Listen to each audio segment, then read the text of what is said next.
এক নারী এরকম জেনা করে এসেছিল আমার নবীর কাছে এসে যখন বলতেছি ইয়া রাসূলুল্লাহ জেনা করে ফেলেছি, শয়তানের ধোঁকায় পড়েছি, এখন আমার তো বাচ্চা কনসেপ্ট হয়ে গিয়েছে, সে সময় তো আর বাচ্চা ফেলার কোনো ওয়ে ছিল না, বলতেছি ইয়া রাসূলুল্লাহ আমি শাস্তি মাথা পেতে নিব, আল্লাহ যে শাস্তি যে শরীয়ত। বলে ঠিক আছে এখন শাস্তি পাওয়া লাগবে না, বাচ্চা যেহেতু আসছে বাচ্চাকে প্রসব দাও, সে দুনিয়া দেখুক, তারপরে দেখা যাবে। 9 মাস 10 দিন পরে আসলো, সারা রাত কাঁদত ওই মহিলা। হযরত ওমর ইবনুল খাত্তাব চিৎকার দিয়ে এরকম মাজমার মধ্যে বলতে লাগলেন, এই বান্দারা শুনেন, সেই সমস্ত সাচ্চা বান্দাদের কথা বলছি, আজকাল কোন দুনিয়ার আমাদের মতো মোল্লাদের কথা বলছি না, যারা 1000 1200 500 1000 টাকায় বিক্রি করে দেয় নিজেদের দিনকে, নিজেদের জমিনকে, যাদের মধ্যে গায়রত বলতে কিছু নাই। আমাদের কথা বলছি না, তেনাদের কথা বলছি, জেনাদের উসিলায় এখন পর্যন্ত ইসলাম আমাদের ঘরের মধ্যে আছে আলহামদুলিল্লাহ। হ্যাঁ আমার বাবার আমার বলতেছেন, ওই খাতুন কান্না করতে করতে যখন বাচ্চা নিয়ে এসেছে 9 মাস 10 দিন পর, কামলিওয়ালা নবী বলতেছে তার তো দুধ পান করতে হবে, তার আর একটা হক আছে, সে যখন হাঁটা চলা করবে 2-2.5 বছর 24 মাস পর্যন্ত দুধ পান করার সিস্টেম আছে, এরপর থেকে আর ইয়া নেই, বাচ্চাকে অন্য সিস্টেম করতে হয় না, তো এটা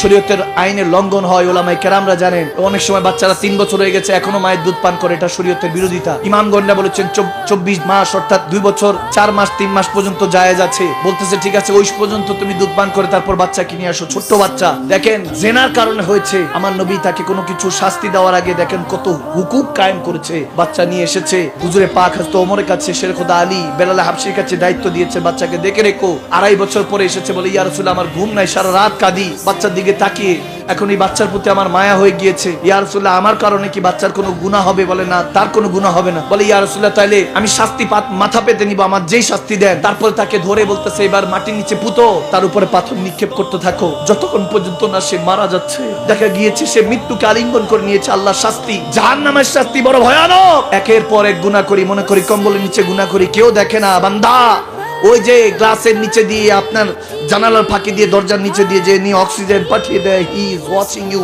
অলওয়েজ। তিনি দেখছেন আপনাকে, তিনি আপনাকে আমাকে দেখেন। হিসাব নিকাশ একদিন ওনার কাছে দিতে হবে। খাতুন উপরে যখন পাথর নিক্ষেপ করা হচ্ছে, একটা পর্যায়ে ইন্তেকাল হয়ে গেল খাতুন। যখন মারা গেল অনেকে কান্না করা শুরু করলেন, আহা ছোট্ট বাচ্চাকে রেখে মাটা চলে গেল, সবাই কান্না করছে। জেনা তো হয়ে গিয়েছে, গুনার শাস্তি নিয়ে নিয়েছে। এরপরে হুজুরে পাক বললেন যে তাকে গোসল দেওয়ার ব্যবস্থা করে আমি নবী মুস্তাফা নিজে জানাজা দিব। সুবহানাল্লাহ। যখন জানাজা, অনেকে এতরাজ করলেন ইয়া রাসূলুল্লাহ জেনা করছিল, জেনা করেছে, পাপাচারে লিপ্ত হয়েছে। আমার তখন নবী বলতে লাগলেন, আর তুমি জেনা দেখেছো, তার তওবা দেখলা না, তার তওবা দেখলা না? এই খাতুন, এই মহিলা দেখো না কিভাবে নিজের জীবন দিয়ে দিল তওবা করতে করতে।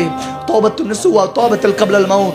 হযরত ওমর ওদিন চোখের পানি ছেড়ে বলতেছে, ওদিন আমার হুজুর শিখিয়েছেন শরীয়ত আগে, কারণ আল্লাহ প্রত্যেকটা ইঞ্চি ইঞ্চির হিসাব নিবে, প্রত্যেকটা সেকেন্ডের হিসাব নিবে।